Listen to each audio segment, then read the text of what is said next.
Buenas, bienvenidos una vez más al programa Tecnología en Acción. Buenas, Fito. Hola Nardia, ¿cómo estás? Saludamos a los televidentes, agradecemos que nos permiten ingresar a sus hogares a través del programa y les contamos que estamos saliendo desde Montecarlo en coproducción con entre el INTA y Canal 5 de Montecarlo y que llegamos a varias localidades de la provincia. Sí, entre ellas Puerto Rico, Alem, El Dorado, Campo Grande, Jardín América, Montecarlo, por supuesto. Así que bueno, para todos ellos les contamos que hoy tenemos un programa variado y no sé, si querés presentar la primera nota.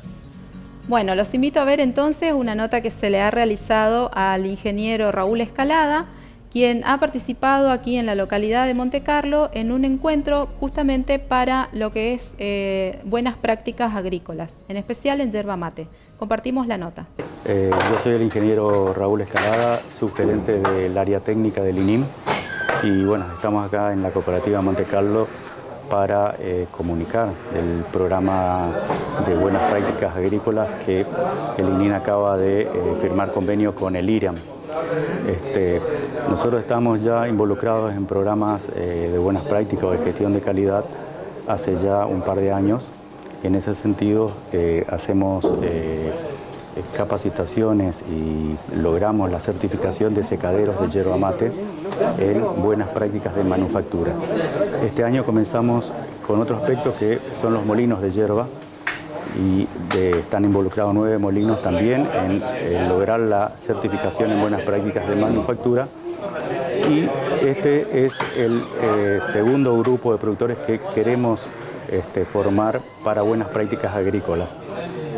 Con eso concluiríamos 3 eslabones o los componentes de la cadena de producción de yerba mate, productores, secaderos y molinos, en este programa de gestión de calidad que lo que busca es la trazabilidad del producto y lograr en definitiva la inocuidad de la yerba mate y garantizar procesos limpios que aseguren un producto de calidad y un consumo sano de los consumidores de yerba. En definitiva, es ese, en resumen, es el programa. Así que el primer grupo de productores es de la cooperativa de Santo Pipó, de Piporé. Este sería el segundo grupo de productores que intervendrían en programas de buenas prácticas agrícolas. Así que estamos con todo el entusiasmo para transmitir este nuevo programa y bueno, con el acompañamiento de la cooperativa Montecarlo, que siempre es muy generosa en ese sentido, vamos a tratar de llevar adelante el proceso. Bueno, veíamos así entonces la nota realizada al ingeniero Raúl Escalada, subgerente del INIM, y ahora los invito a compartir otra nota, la cual se ha realizado al ingeniero Germán Kimmich, quien es representante de la IRAM, y nos comentaba un poco acerca de estas normas en cuanto a buenas prácticas agrícolas. Mi nombre es Germán Kimmich, estoy representando a IRAM en este momento, en esta reunión, como auditor externo de las normas de certificación de buenas prácticas de manufactura y buenas prácticas agrícolas.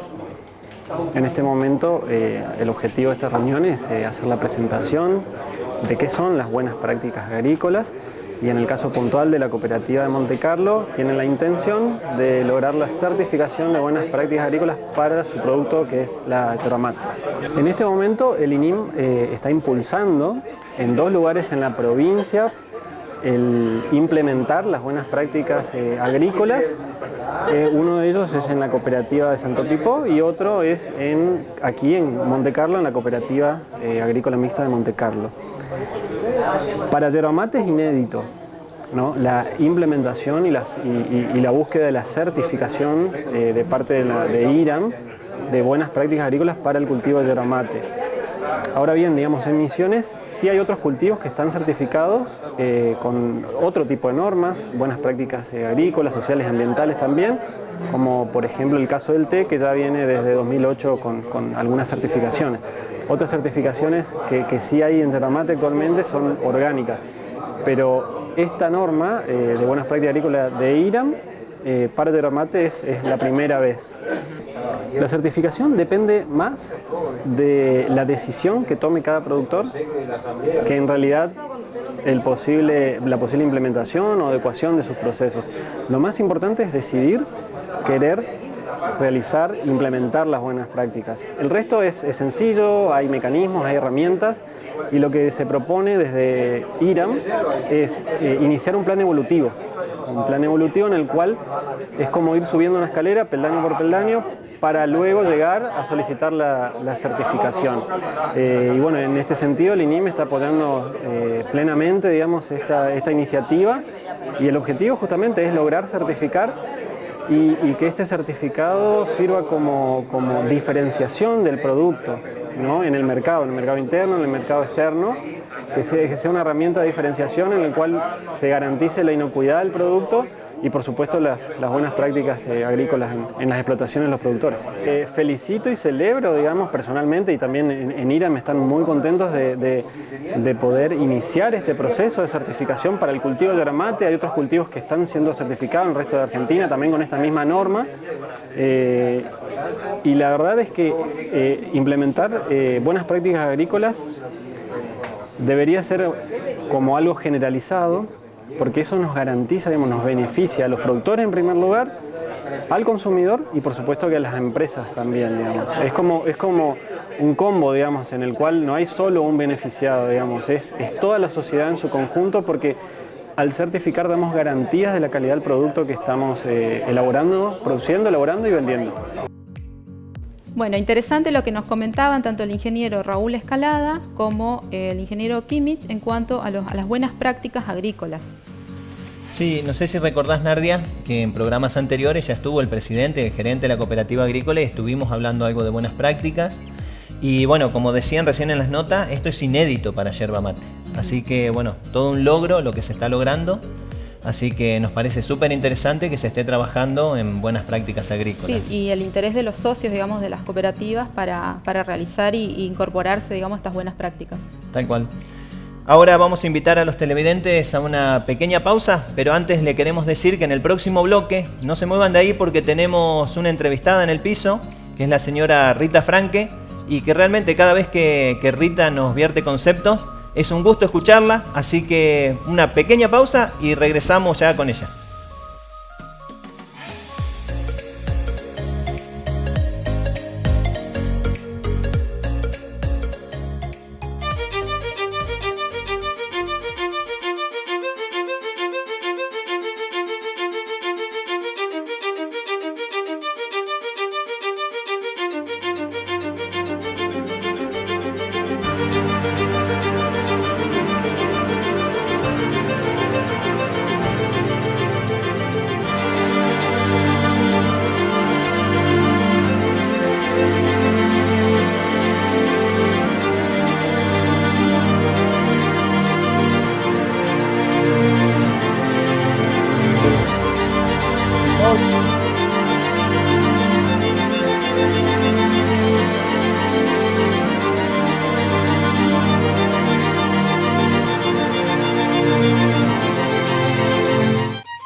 Seguimos en Tecnología en Acción y este es un programa en el cual hoy trajimos una invitada de lujo aquí de nuestra ciudad, de Monte Carlo. Ella es Rita Franque, es una reconocida orquideófila del ámbito local y también nacional e internacional. Así que hoy va a hablar con nosotros Rita Franque. ¿Cómo estás, Rita? Muy bien, gracias, y gracias por la invitación también. No, gracias a vos por venir, Rita. La verdad que es un honor tenerte acá entre nosotros.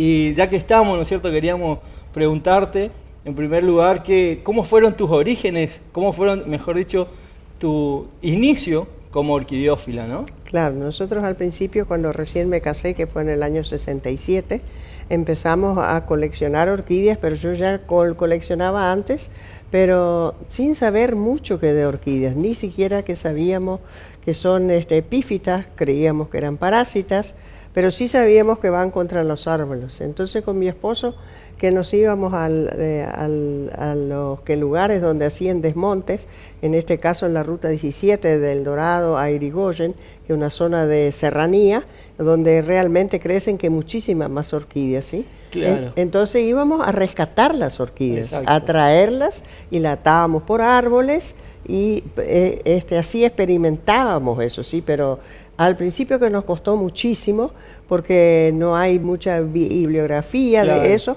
hasta que una tía... Estamos hablando de la década del 70, ¿no es cierto? Sí, aproximadamente. entre ya 68, 69, 70, por supuesto. Y bueno, y después de ahí empezaron con expos, ¿no es cierto?, a exponer la cantidad de orquídeas que habían rescatado, que producían. Lógico, siempre ya fue una cosa que yo en el primer... que digamos en el año 77 se hizo una expo agroindustrial muy grande acá en el Club de Gimnasia. Ahí yo ya tenía un stand de venta. Ah, mira. Y siempre fui muy amante de las plantas, y una tía mía, que era la tía Frida, como le decíamos, de Ranger, ella siempre me regalaba plantas y gajos y me daba la iniciativa. Y me crié en la chacra, en el campo. Exacto. Entonces era una cosa natural que me gustaba plantar y que me gustaba más estar afuera en la chacra, en la huerta o que lo que sea, que estar adentro de la casa. Perfecto. Y de ahí, del stand que vos empezaste a tener, ahí después, ¿cómo nació, digamos, la Fiesta de la Flor? Porque vos sos, digamos, pionera en ese caso, ¿no? De la Fiesta de la Flor y de la orquídea también. En ese año 77 yo tenía un stand de venta de plantas, de orquídeas y de ornamentales. Sí. Pero ya tenía esa parte que yo, las de mis plantas, yo no quería vender. Ah, mira. Entonces tenía en exposición una hermosa cattleya que florecía ahí, todo el mundo me la quería comprar. Claro. Porque era una cosa desde un principio que la orquídea era tan atractiva, ¿sí? A todo el mundo que le encantaba. Entonces hasta que vino un señor, se enojaban porque yo no le quería que vender la planta, ¿no? Porque esa es mía. Me dijo, ¿por qué no le pones vendida? Bueno, efectivamente, entonces que le puse sí, señora, está vendida la planta, ya la vendí. Bueno, entonces se lamentaban, bueno, ¿cuándo va a traer más? Y así en aquel tiempo yo creo que ya traía plantas de, por ejemplo, de la floricultura Schweikert de Posadas, que fue siempre un asesor muy bueno y muy generoso en dar orientación y esas cosas. Y después también este señor Künzel, que tenía vivero en El Dorado, también ellos que me asesoraban muy bien, y yo aprendí a través de eso. Y después los libros, sí. Y ahí fue que te empezaste a enamorar, digamos, de las orquídeas y empezaste a tener, digamos, ¿cuáles serían tus géneros más preferidos o aquellos que tienen un trato especial, digamos, por vos? En un principio mis preferidas eran, creo que la Phalaenopsis, porque esa justamente duraba que muchísima la flor, yo me inclino mucho a eso. Hasta un viaje que hice a Alemania y me fui a ver un cultivador en el sur de Alemania que cultivaba Phalaenopsis, que anunciaba en la revista alemana de la Asociación Orquidiófila de allá. Claro. Entonces él me dijo, no señora, Phalaenopsis no tengo más, porque ya en esa época yo traía en frascos. Ah, mire. Claro, y ahí empecé a rustificar y todo eso. Entonces él que me dijo, pero no señora, ¿por qué no hace otra cosa? ¿De dónde es usted? Qué sé yo, que le expliqué, de la Argentina, de Misiones. Entonces él trajo un globo que es terráqueo y se fijó, porque me dijo, ¿por qué no lleva las Paphiopedilum o las zapatitos de Venus que le dice? No, le dije yo, sí, esa es muy difícil para cultivar y esas allá no andan y así. Entonces él que me mostró en el globo de que en qué zona yo estoy y cómo me van a andar las orquídeas asiáticas que están en el mismo nivel o en el mismo clima, misma latitud, digamos. Que acá. Ajá. ¿Y cuáles serían los principales cuidados, a partir de toda tu experiencia, cuáles serían los principales cuidados que tiene que tener, digamos, luz, para cuidar una orquídea, ¿no? Siempre decimos luz, ventilación y agua, ¿cierto? Claro. Lo más importante de todo es el agua, ¿sí? Mucha gente que me pregunta, por ejemplo, el agua con cloro también anda, pero hay que dejarlo cantear y esas cosas, pero un factor importantísimo es el agua. Exacto. En todos los viveros lo primero que hacen, miden el pH del agua y esas cosas. Acá, gracias a Dios, tenemos buena lluvia todavía, que no sea tan ácida ni nada por el estilo, que podemos usar tranquilamente. De todas las orquídeas que ¿tenés alguna más antigua, así que hace mucho tiempo, que te haya representado un desafío para que dé flor, por ejemplo? Sí, tengo por ejemplo una que es una especie, porque yo me dedico más a las especies que a los híbridos. No es que no me gustan, que me gustan todas. Y también lo que me olvidé de decir que cuando rescatábamos, que me gustan mucho, que nativas nuestras. Son muy lindas y muy generosas y tenemos una gran cantidad. Pero tengo un desafío que creo que una planta que tiene como 40 años y que realmente no la podía hacer de semilla. Es un bulbophyllum. Ajá. Y es un género muy amplio también y raro, son puras cosas raras. Entonces en el año 2017 dije, voy a probar otra vez con esta floración, y así lo hice. Y amigos que me asesoraron y me dijeron, Rita, fíjate, hacerlo a la mañana, hacerlo al mediodía, hacerlo a la noche o en distintas horas del día, porque claro, cuando más olor ella expida, o lo que sea, más posibilidades hay de que se embarace, como decimos nosotros. Claro, ¿sí? Con respecto a lo que vos estabas mencionando recién, el tema del asesoramiento y la capacitación, ¿no? Sí. Eso es algo que vos supiste ir haciendo con el tiempo, ¿no? Claro, por supuesto. Y siempre aconsejo a la gente también, como que los asesoro cuando vienen a mi vivero a comprar, de que no se pongan a cultivar cosas muy difíciles o claro, muy raras. Que le pregunto primero de dónde son y qué es lo que pueden cultivar, y si no tienen ni una planta o por curiosidad quieren una orquídea, tienen que ser cosas muy rústicas y fácil de cultivar. Claro, y ahora casualmente, ¿no es cierto?, estamos en medio, digamos, de una capacitación que está brindando el INTA, ¿no es cierto?, a los nuevos. Con respecto a eso, ¿qué me podrías contar? Porque vos sos una activa ahí participante, ¿no? Claro, por supuesto. Yo lo que digo es que participe la gente, porque siempre hay para aprender. Claro. Yo hasta ahora sigo aprendiendo también en esto, que es tan amplio que no se termina nunca. Pero sí que vengan, que participen, que pregunten, que se animen a cultivar orquídeas. Es una cosa muy, muy importante y muy linda y trae muchas satisfacciones. Exacto. Y aparte que no tengan miedo de preguntar y ver cómo es, de tocarlas. Está mal dicho que se diga, por ejemplo, que cultivar orquídeas es muy difícil. No es así. Claro. Es fácil. Solo hay que saber y hay que capacitarse. Claro, ¿no? Por supuesto. Y bueno, recién vos mencionabas el tema de las satisfacciones. Cualquiera de los que hemos entrado a tu vivero y ahí a tu casa hemos visto la cantidad de menciones, de premios que has ganado a lo largo de toda tu vida como orquideófila, ¿no? Claro. ¿La mayoría son de acá, de la provincia, o dónde anduviste? Sí, son muchas que de acá, de la Fiesta Nacional de la Orquídea y de la Fiesta de la Flor, pero también participé de exposiciones en Buenos Aires, en Córdoba, en Salta, Tucumán, Corrientes muchas veces, y después se hicieron varias Expofora acá.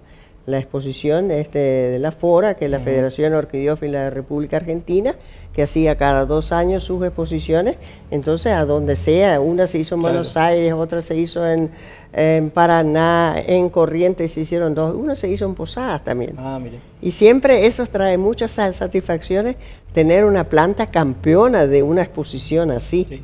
Y siguiendo con el tema de las capacitaciones, digamos, ¿cuál sería tu opinión, ¿no es cierto?, de estas capacitaciones que están haciendo ahora dentro del INTA? Son muy, muy importantes y fáciles, porque se da principalmente a los principiantes que se animen. Claro. Y por más que no sean, pero que se enseña de todo. Y transmitimos las experiencias que hicimos que nosotros y los errores que cometimos, porque uno comete muchos errores. Exacto, entonces uno trata de explicar y contar anécdotas y todas esas cosas para que la gente entienda que no es una cosa imposible. Claro, a veces fácil. Uno prueba, comete un error, pero aprende a su vez de lo que Por había supuesto, hecho. Es todo un aprendizaje, sí. Y bueno, ya para terminar, Rita, te hago una pregunta.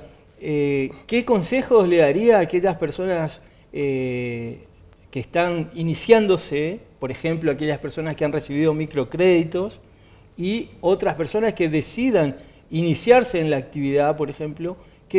¿Cuál sería tu mensaje que le dejarías a ellos? Claro, a ellos que le diría que realmente es muy, muy importante y es una oportunidad recibir de los microcréditos y poder empezar un pequeño microemprendimiento, animarse, porque hay personas que no pueden eso, principalmente mujeres solas y así, de que realmente que se animen y que prueben y que hagan porque se puede que lograr, y es una gran ayuda y un gran, ¿cómo puedo decir?, logro que se consiguió eso y se pueda dar eso a la gente que realmente que no tiene otras posibilidades de conseguir créditos o cosas así, o no tiene estas posibilidades. Exacto. O sea, más allá ahí, digamos, está la persona que está recibiendo este microcrédito y empieza a producir. Pero también hay otras personas que quizá tienen, digamos, tiempo, por ejemplo, podría decirte jubilados o personas que tienen baja carga horaria en cuanto a su trabajo, que trabajar, ¿no es cierto?, en el área digamos, en contacto con la naturaleza, produce algo diferente, ¿no? El contacto con la naturaleza, con la tierra, no hay cómo cultivar, es como un cable a tierra, es lo mejor que te puede pasar. Yo insisto en que vengan muchos jóvenes, pero a los jóvenes de la tercera edad también le digo que es una cosa muy, muy linda y muy interesante para pasar el tiempo ahora. Exacto. Y para tener algo en que entretenerse. Y además un ingreso. Y además un ingreso, justamente. Bueno, Rita, muchas gracias, la verdad que muy amable, muchas gracias por todos tus conceptos. Y bueno, vamos a la pausa y enseguida volvemos con más Tecnología en Acción.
Los suelos son el lugar donde podemos encontrar la mayor cantidad de especies del mundo. El 95% de los alimentos que consumimos las personas provienen del suelo. Pero los procesos de degradación amenazan su propia vitalidad. Un suelo puede degradarse en pocos años tras un uso agrícola inadecuado, pero existen prácticas para cultivarlos sin dejar de protegerlos.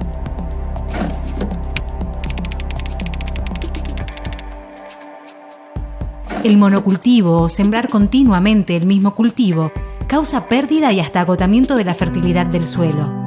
Por el contrario, rotar entre distintos cultivos mejora las condiciones del suelo. En el ciclo de cada cultivo, es necesario tener en cuenta cuál es el balance de nutrientes del suelo. Las plantas absorben nitrógeno, fósforo, potasio, azufre y calcio, que luego son exportados por las cosechas. El nitrógeno puede perderse por volatilización o por percolación. El proceso de fijación biológica incorpora nitrógeno al suelo. Es importante conocer el balance de todos los nutrientes para reponerlos a través del uso de fertilizantes. Otra práctica que debe incorporarse es el conocimiento de los procesos biológicos que se dan alrededor de un cultivo sano. Con un monitoreo constante de plagas, malezas y enfermedades, se consigue un manejo sanitario cada vez más sustentable. La siembra directa permite que los rastrojos del cultivo queden en la superficie hasta la próxima siembra. Así, se reduce la evaporación y escurrimiento superficial del agua. Los rastrojos de maíz o de trigo devuelven grandes cantidades de carbono al suelo. De esta manera, las rotaciones, la reposición de nutrientes, el control biológico y la siembra directa ayudan a tener un mayor manejo del suelo, un recurso estratégico del que depende nuestra vida y la de las futuras generaciones.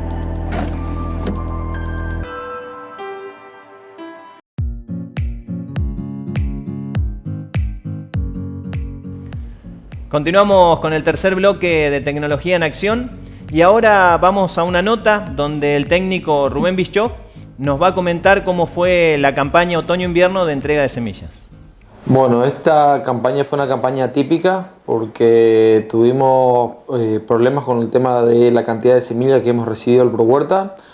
Normalmente estamos recibiendo entre 1.800 y 2.000 kits y nos han llegado solamente 230 a cada técnico, ¿no es cierto?, del ProHuerta en la provincia de Misiones. Y bueno, lo que sí nos han mandado bolsas a granel y por eso es que nosotros estamos fraccionando durante prácticamente un mes armando los pequeños kits, porque las distintas variedades que vienen para la temporada se pesan de a 1 gramo, gramo y medio o 2 gramos según la variedad. Y bueno, con esto nosotros fuimos armando o paliando la situación de no tener la cantidad de kit necesaria que tenemos todas las campañas, ¿no es cierto? Las distintas hortalizas que se entregaron en esta campaña de otoño-invierno fueron acelga, chicoria, arveja, apio, cebolla, caléndula, habas, lechuga, perejil, puerro, rabanito, remolacha, repollo y zanahoria. Estas son todas las variedades que nosotros hemos recibido a granel, ¿no es cierto? Y fuimos fraccionando para armar los distintos kits. Si bien, inclusive con esta cantidad de granel, nosotros no llegamos a repartir todos los kits a todos los beneficiarios del ProHuerta, ¿no es cierto?, a los promotores y a los beneficiarios, porque no nos alcanzó la cantidad. Si bien, bueno, se ha trabajado prácticamente un mes fraccionando, nosotros ya hemos concluido la entrega a los distintos promotores de los barrios, ¿sí? En todo el departamento de Montecarlo tenemos 67 promotores, que significa esto, que son 67 barrios en todo Montecarlo, ¿sí? Esto está incluido en la parte de Piraí, la parte de Caraguatay, Tarumá y la zona periurbana y rural, ¿no es cierto?, de lo que es Montecarlo. Y bueno, también lo que pueden observar que nosotros premiamos a los beneficiarios, ¿no es cierto?, que hayan hecho una buena huerta durante todo el ciclo, ¿no es cierto?, primavera y verano o durante todo el año, las mejores huertas. Y bueno, es como un pequeño premio o un incentivo a esos beneficiarios, ¿no es cierto?, que hacen su huerta siempre, todos los años. Les estamos entregando un pequeño kit de 5 o 6 pollitos, ¿no es cierto?, que bueno, esto viene una vez al año y bueno, nosotros estamos haciendo una pequeña capacitación y a su vez la entrega de los pollitos, ¿no es cierto? Estos hay que aclarar que son únicamente para beneficiarios de la zona periurbana y la zona rural, porque la zona urbana, convengamos que no se pueden tener este tipo de animales por la falta de instalación que pueden llegar a tener, ¿no es cierto? Así estamos llegando al final de nuestro programa, un programa muy variado, el de hoy, donde tuvimos una nota central con la señora Rita Franque, que nos comentó varias cosas sobre las orquídeas y como siempre es un gusto escucharla a Rita Franque. Sí, la verdad que sí, muy interesante. Y bueno, las demás notas que tuvimos también, por supuesto que súper interesantes. Así que bueno, nos despedimos y nos reencontramos en 7 días. Hasta luego.